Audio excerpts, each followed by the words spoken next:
parábolas que se describen misteriosamente en una cortina, los pliegues en un papel, las ramas de un árbol, la forma que toman los libros mal acomodados, son cosas tan triviales que no son tomadas en cuenta por nadie. A menos que soy habitante de un singular pueblo, inmerso en la melancolía del grisáceo entorno, motivo por el cual nadie presta atención a las cosas que aquí me referiré.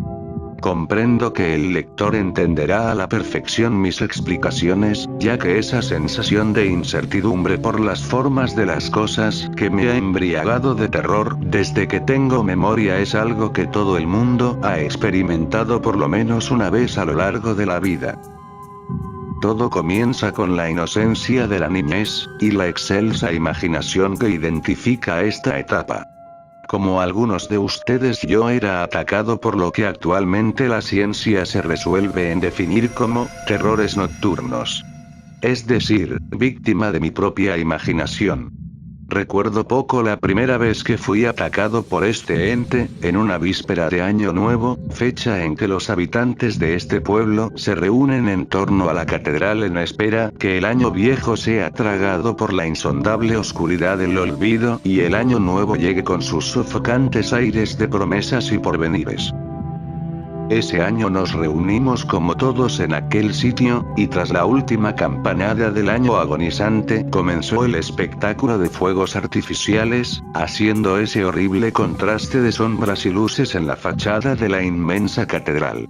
Fue entonces la primera vez que lo vi, un ser orgánico, dibujado por las sombras en todo el esplendor de la catedral, mirándome con ojos insaciables.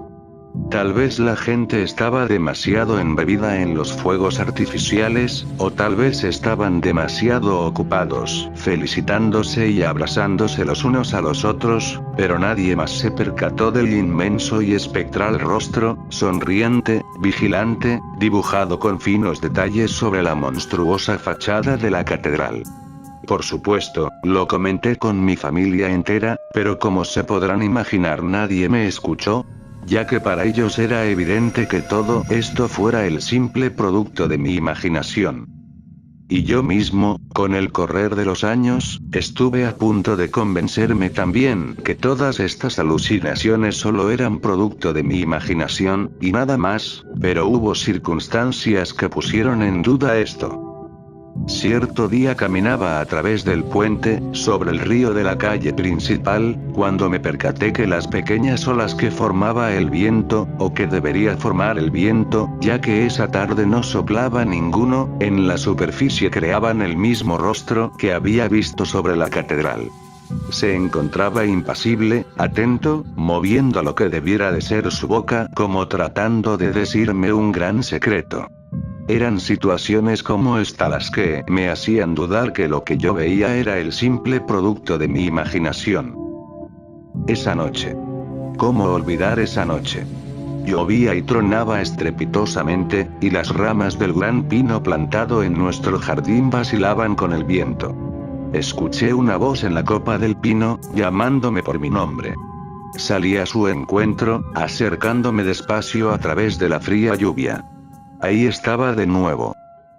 Entre las ramas podía mirar a aquel extraño ser, etéreo, ansioso, esta vez lo escuchaba. Y él sabía mi nombre. Pero, ¿qué buscaba de mí? Corrí aterrado hasta mi cuarto y me escondí debajo de las sábanas hasta el amanecer. A partir de ese día aquel horrendo ser se ha acercado más y más a mí, cada vez lo siento más próximo, lo veo menos etéreo, más material, lo escucho más claro, y más fuerte. Después del encuentro en el pino aquel ser me visitó a diario. Se posaba, vigilante, sobre el árbol, a observarme por noches enteras. Noté que había logrado bajar del árbol y esconderse entre los rosales, al lado de la entrada principal a la casa.